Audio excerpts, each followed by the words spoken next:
हरे कृष्णा। नवरात्रि की इस श्रृंखला में हम पहुंच गए हैं नवरात्रि के 8वें दिन, जिसमें माता महागौरी की पूजा की जाती है। तो आइए हम श्रवण करते हैं माता महागौरी की पौराणिक कथा। पिछले 7वें नवरात्रि में हमने माता कालरात्रि के जन्म की कथा का श्रवण किया था, जिसमें शुंभ निशुंभ के वध करने के लिए माता ने एक विशेष रूप धारण किया था कालरात्रि का। जब अपना ये कार्य पूर्ण कर माता कालरात्रि वापस अपने पति शिवजी के पास लौटी, तो उनकी काली त्वचा देखकर भगवान शिवजी ने काली कहकर उनका उपहास किया। और तब देवी कालरात्रि ने ये विचार किया कि उन्होंने यह रूप केवल दानवों का विनाश करने के लिए लिया था। अब उन्हें इस रूप को त्याग देना चाहिए, उन्हें अपने सुंदर स्वरूप में वापस आना चाहिए। तो माता कालरात्रि ने बहुत प्रयास किया अपने उस स्वरूप को त्यागने का, मगर वह असफल रही।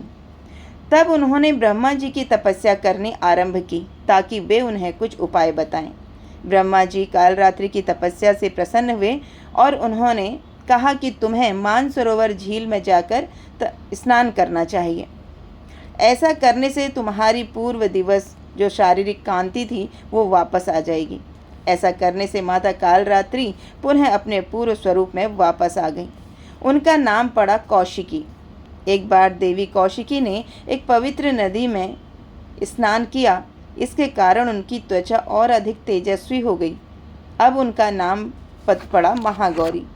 महागौरी का स्वरूप अत्यंत सुंदर और ममतामयी है। माता की 4 भुजाएं हैं। ये बैल की सवारी करती हैं। अष्टमी के दिन माता की पूजा की जाती है।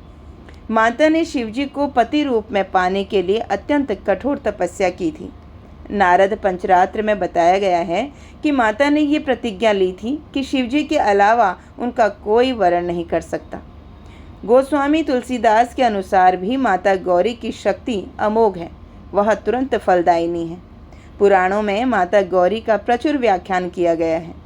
माता मनुष्यों को सत्य की ओर जाने के लिए प्रेरित करती हैं और असत का विनाश करती हैं।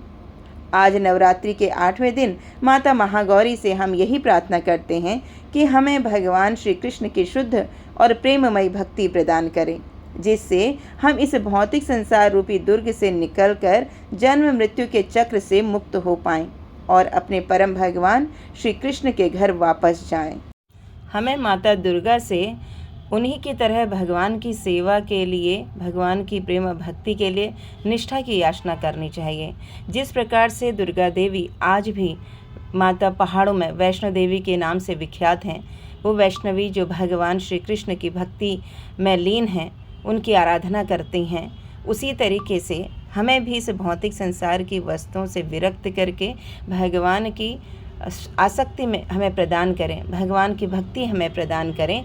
ऐसा हमें दुर्गा माता से वरदान की याचना करनी चाहिए।